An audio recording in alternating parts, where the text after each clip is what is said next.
everybody. This is Dr. James Flowers at J. Flowers Health Institute, and this is my podcast, Understanding the Human Condition with Dr. James Flowers. Super excited today. I have Dr. Selina Hernandez, who is a primary therapist here at J. Flowers Health Institute, and we're going to be talking today about therapy in general, but her expertise area is sand tray. And so everybody welcome Dr. Selina Hernandez. Hey, Selina. Hi, everyone.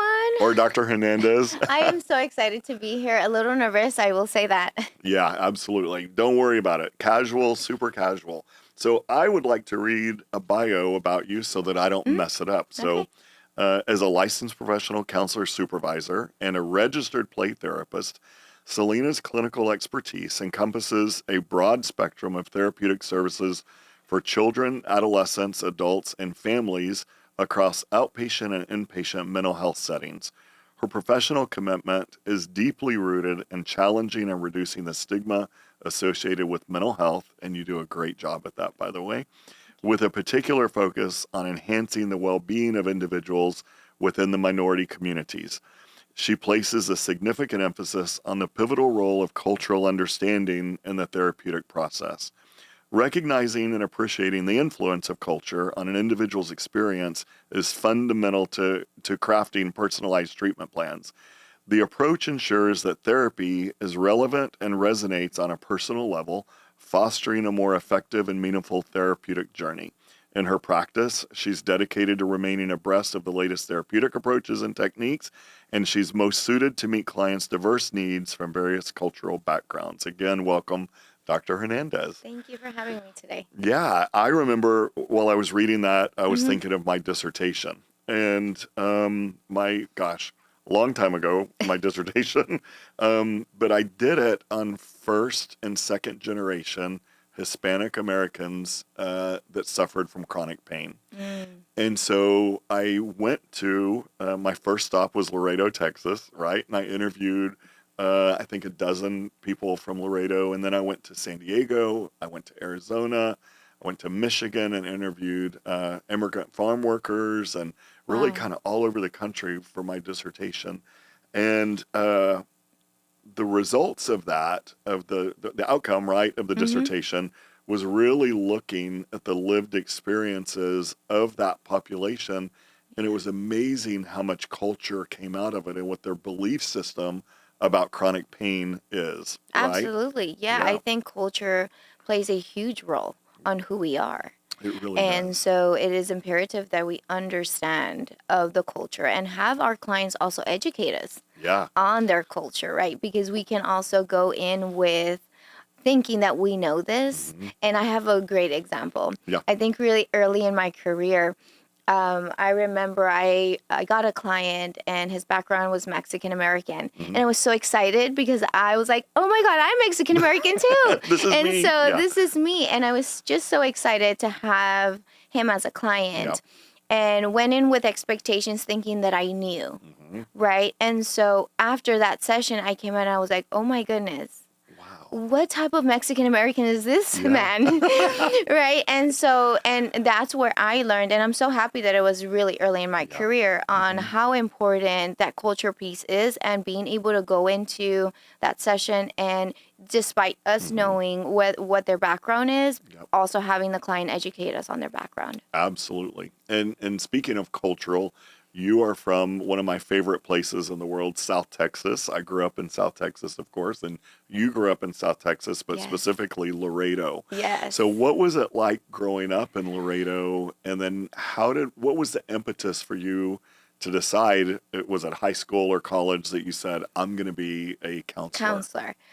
So yes, I'm from Laredo, Texas. And so I think one of the questions that I get asked, just kind of related to all of this is like, what language did you speak first? Oh, wow. I actually don't know. I think that Laredo in school, we're spoken like in English and we speak in English, but then at home it was Spanish. So I just remember being able to speak both. And You I were just probably don't remember. bilingual. Right. And I just don't remember what language I spoke first. But I think one of the reasons that made or that influenced me to become a counselor was the fact that I grew up in chaos myself. Right. So I my father, I grew up witnessing domestic violence. Yeah. Right. And so my father, he used to use alcohol and also other drugs as well too. Right. And so I have 3 sisters, so I'm the second one. And so my oldest sister and myself, we got to witness that the most. And so we lived in chaos for a while. Right, which meant sometimes having no money or stressful, not even going to school either because we stayed up all night. Right, Taking care of my siblings or mom as well too. Yeah. Right, and so just kind of like feeling scared, and so, but through all of, I do have to say this, that my father also changed his life. So he's been a changed man for about 25 years now. And so not only do I know what it is to live in chaos, but I also know that people can change if they want to change. Absolutely. And so we always tell my dad, I'm like, oh my God, like once you change your life, like you change the entire trajectory of us, like of my sisters and I. And so, and yeah, that's one of the reasons I decided to become a counselor. Yeah. And so living through that and witnessing that, but also kind of just, I'm going to be really honest, I didn't know what a counselor was. Sure. Until I started college. And so because my goal was to be an FBI agent. Wow, yeah. Because that's how I wanted to help people. I knew I wanted to help people. But I do know that once I had my first intro to psych class, I was like, no, this is what I want to do. This is what I want to do. This is how I want to be, how I want to help others. That's amazing. Similar background, similar family style. I grew up in chaos. The same thing. My father was an alcoholic, abused my mother. And my sisters and I would take care of my mother. And even though I was the youngest, I was the only boy. And I would take care of my sisters. And so, and then my father died before he could get well. My father died of a heart attack at 40 when I was only 10 years old. And I'm so happy that your father found his own recovery because it recovered not only himself but his family and regenerated you and really had a positive impact on your life. And so that's amazing. I'm so happy that the story turned out that way. No, my parents are still married. Yep. I think 39 years of marriage. And so I just think, I understand that it was chaotic and I understand like no one should live like that, but I also now see it as it needed to happen in order for me to be where I'm at. Absolutely. Right. Yeah. And so because I am the author of my story, and so I am taking ownership of that and saying, hey, because there were moments where I would say like, why? Yeah. Right. And there were moments where I was like, oh my goodness, like why couldn't we be rich? Right. Yeah, exactly. Or have this or that. Right, yeah.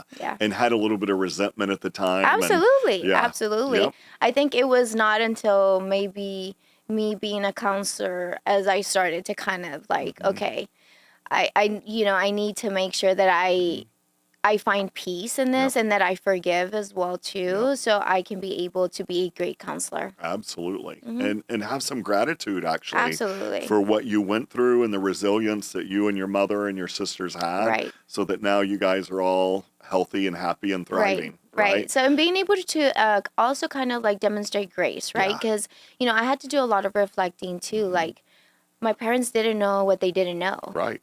Right. Exactly. And so all they knew was what they knew. Yeah. Right. And so they didn't have the tools. Yeah. They didn't have the resources either. Yeah. Right. They didn't have conversations with their own parents of like, you're feeling sadness, you're feeling anger. They didn't talk about emotions. Exactly. Yeah. There was just no discussions, right, on those. And being able to extend grace and knowing that, my parents did the best that they could with what they had. Yeah. Absolutely. Right. And so being able to understand that piece, but now being able to have conversations with them and so forth and being able to move forward. Yep. Right. Because the goal is always to move forward. That's right. Right. Absolutely. And so, yeah. Yeah.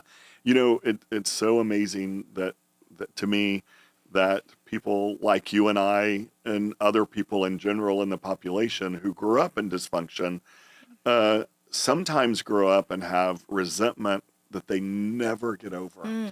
They're angry, they're mad at their parents, they're mad at their siblings, they're mad that they didn't have money or they didn't have a healthy family, and they don't take that step to get into therapy. And it's Right. so important that when you realize, sometimes as a child we can't go to therapy on our own, of course. Right. But as an adult, I always say, once you're an adult, we're responsible for ourselves and we have to take Absolutely. ownership. And then we have Absolutely. to do things to take care of ourselves by getting into therapy, right? Right. And I say this all the time on understanding the human condition, but I go to therapy myself every Tuesday, right? Right. With my psychiatrist, and she and I sit for an hour and we just talk. And it's amazing the cathartic experiences that I have almost every week of being able to just to talk about. I still talk about my mother. I talk about my father who died when I was 10. I talk about Right. my siblings and my relationships. And it's so important because we need to have that outlet of a therapist or a psychiatrist or whatever it is, whoever it is mental health wise that we're meeting with, so that we can put that behind us Yeah. and then maintain it.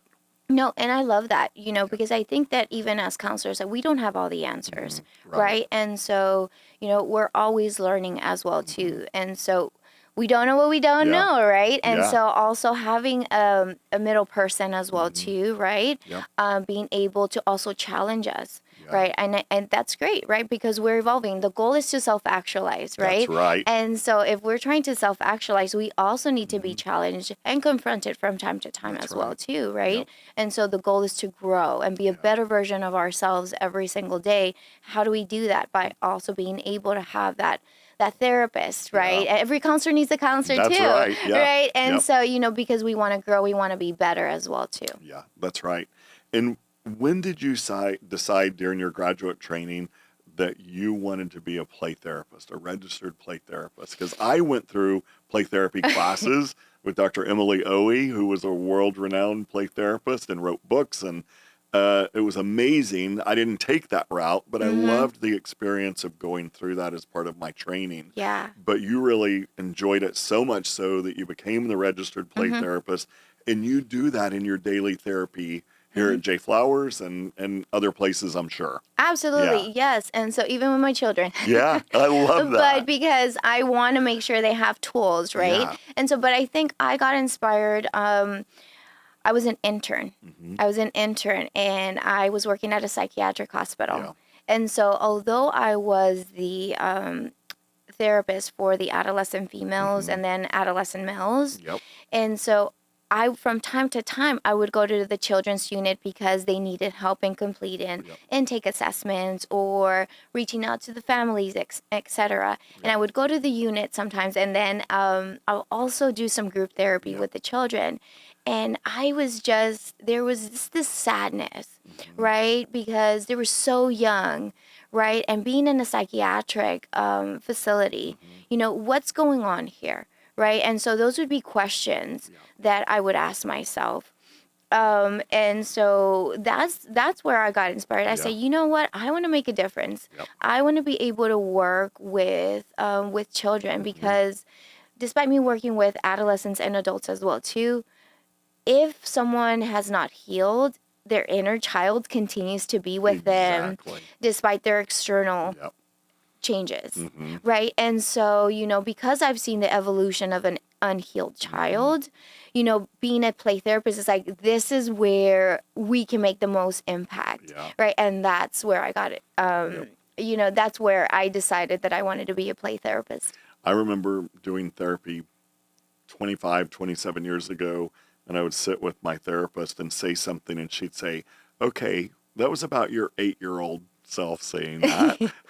Let's talk about your 20-year-old self doing that, Yeah. right? Yeah. No, I think when work has not been done, Hmm. right, when we haven't taken those steps Yeah. towards healing, the wound remains, Yeah. right? And that also, like, it just Hmm. also depends on, okay, what age did that wound open, right? And we stay stunted as well, too, right? And so I think it's just important that we do this Yeah. healing work. So for those in our audience that aren't familiar with play therapy, and again, I love the process of play therapy. The one thing I learned Hmm. the most about play therapy is as a therapist, you really have to have patience, Oh, right? absolutely. Because it can take weeks or months for something to come out that you're not sure right, that we're not sure about, or the child or the adolescent or even the adult isn't ready to talk about or Right. ready to act out, right, in the therapeutic process.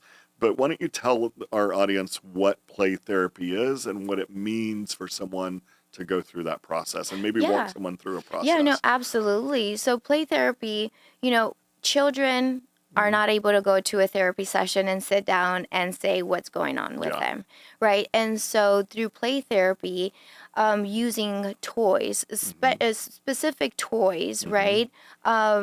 It is believed that through their play, that's their language. Yeah. And that's how they share or they communicate what is going on, right? And so being able to have toys, using specialized toys in the therapeutic setting is going to be imperative, because that's how children communicate through their play, right? And so as a therapist, we will sit down and, yes, Dr. Flowers, you're right. We need to have a lot of patience, right? Because it will take some time.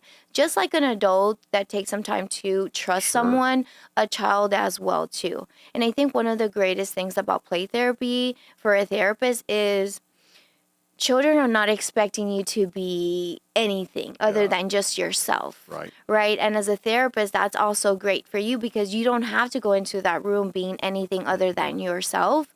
Right. But being able to be there and being able to kind of just, support and observe the child as they're engaging, right? You'll get to see the child kind of, gravitate to this side, right? Like the art supplies, or the more aggressive toys, or just depending on the toys that are in the setting, right? And so through our observations, and yes, it will take time.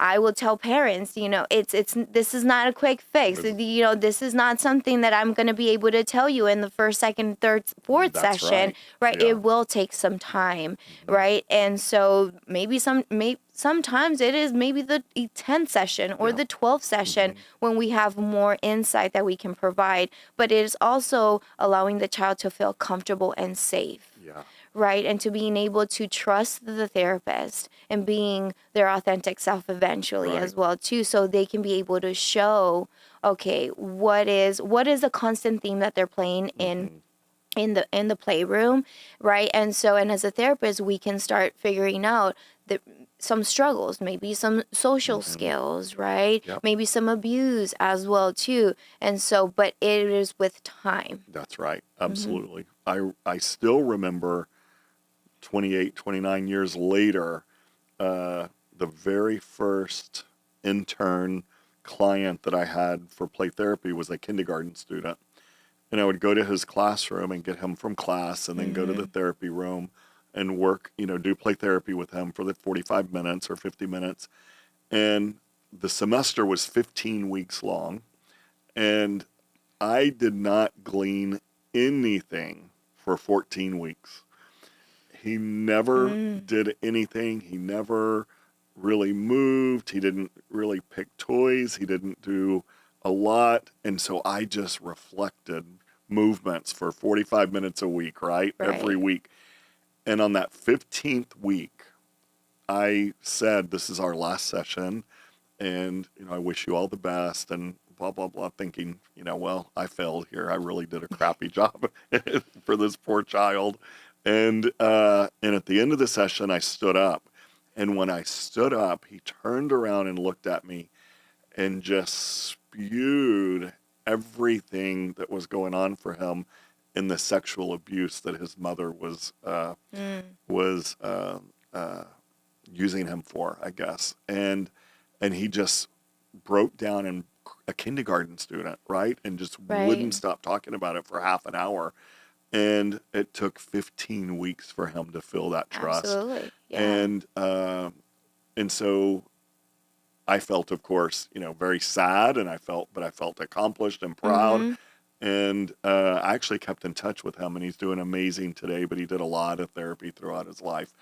But I just respect so much the therapeutic process of play therapy. And I love that you brought it to J Flowers. So thank you Yes. for doing that. Oh, no, you're welcome. And then one of the most fascinating things with play therapy Yeah. is I got introduced to sand tray. Yeah. I'd love to know more about sand tray. Tell us Yes, about that. yes. So as I was going through my training of play therapy, it was an Yep. entire year. I had to meet once every month Yep. for training Yep. and also kind of gather hours for that as Yep. well. There was one day where we were just going to dedicate it to sand tray therapy. And so I was like, what is this? I had never heard of that before. All I knew is like sand's going to be involved. Right. That's Sand all. must be involved. Yeah. Exactly. And so I was so fascinated. Yeah. I was just like, oh my goodness, this is so amazing. And so through my training, I had to do it myself. Right. I think like any great counselor, Sure. before you do any technique, you have to do it on yourself. Right. Right. And so they had us make 3 trays, create a scene from the past, Yeah. a scene from the present, and a scene of where you see yourself in the next 5 years. Wow. I was crying in all 3 of them. I just didn't know Yeah. why I was crying. Right. And I was like, oh my God, this is just so powerful. Like I didn't know. Yeah. Like there was all this emotion attached to these miniatures or just the scene itself. And from there on, I said, this is something that I am going to definitely dive in because I can see the benefits of sand tray and specifically, across, right? Talking about culture, Yes. right? Sand tray can be a really great modality to be able to help people communicate and That's make it amazing. easier for them. Yeah. Yeah. Can you think of a case that you've worked on here at Flowers that you use sand tray and really helped someone discover themselves? Oh, absolutely. I do have one. And so I remember is female. She was a female. And so she really did not like to talk about emotions, right? Her entire life, she's been a caregiver, but also been really strong, right? And she would always tell me, I've done some hard stuff, right? And I'm like, that's great, and so what we're going to do sand tray, right? And so I asked her, the prompt that I gave her was, I want you to create a scene. Yeah. That was it. Simple. And so it was just so interesting to me that based on just her family dynamics and everything that was going on, there were things that she created first that also kind of just helped me understand that she does not put herself first. Yep. Right. And then, so as soon as she finished her tray and I had her just kind of sit a little bit, right, sit for a moment and just kind of think about what are your thoughts right now? What are some of the things that you're feeling as you look at what you created? Right. I just started to see her body language get super uncomfortable. Yeah. And so I was like, oh my God, emotions are coming, right? Even though she was always so strong and never wanted to show any emotions. Through that sand tray, we actually used that sand tray for 3 sessions. Wow. And we continue to process that because there was so much. Yeah. There was so much there. And, there were realizations that she made of how she's never put herself as a priority. Didn't know she had a voice either, but also was able to kind of be able to put her inner child, her present self, and her ideal self. Yeah. Absolutely. And also being able to talk about her present self and how, when she is unable to control situation, how she gets so dysregulated. Yeah, absolutely. That's and so cool. she was even so fascinated. I was like, oh my God, I didn't even know I created this. Right. I didn't even know there was all this there. Yeah. Yeah, that's so cool. And I know that you have so many stories about sand tray because we get to hear them and talk about them. And so I thank you for what you do in sand tray therapy and play therapy and all of the therapy that you do. I think that you I know you are an amazing therapist, and we love having you at J Flowers. So I'm going to put you on the spot here. Oh my God! Tell me what your idea of what is understanding the human condition. What does that mean to you? Um, to me, understanding the human condition is, I don't know why I think immediately authentic self, Yeah. right? Like, who are we really? Hmm. Yeah. Right. And so, Hmm. and I think that obviously from the moment that we're Hmm. born, we are authentic self. But as Yep. we start engaging with the external world, Yep. we start experiencing situations and so Hmm. forth. I think that as human beings, we start developing defense mechanisms to protect ourselves. Yep. Right. And I think understanding the human condition is really basically, I have a question is like, Yeah. who is your authentic self? Like, who are you That's right. authentically? Yeah. That's what I think of. Because when we're out, right, when we grow up as you and I did, and so Yeah. many other people that grow up with traumas, and really even in healthy environments that people grow up in, you go out and you somewhat put a mask on, Yeah. right? And it's you act one way when you're internal and at home, and you act another way when you're at work, and another way in socializing. And if you can just bring all that down and be yourself, authentic self all the time, wouldn't it be Hmm. amazing? Oh, it would be amazing. Yeah. And so I think of a quote from Yep. Carl Rogers. I don't want to butcher it, right? Because I don't have it verbatim, but in his quote, it's basically he's trying to say, hey, when we are able to admit who we are Hmm. with all our flaws and stuff, then change can happen, That's right. and then we can move forward Yeah. to being our authentic selves. I love that. I Hmm. think that's a perfect way to kind of end Yeah. this. I really appreciate you taking time. I know how busy you are in doing this. I can't wait to listen to it again. And if you guys want to reach out to Dr. Hernandez and ask questions about Sandray or play therapy, her email address is selina@jflowershealth.com. And if you'd like to know more information about what we do at J Flowers Health, then reach out to us at 713-783-8866 or jflowershealth.com. So I'm Dr. James Flowers. Thank you for listening. Selina, again, thanks so much. And Thank we'll see you. you. Yeah. Take care, everybody.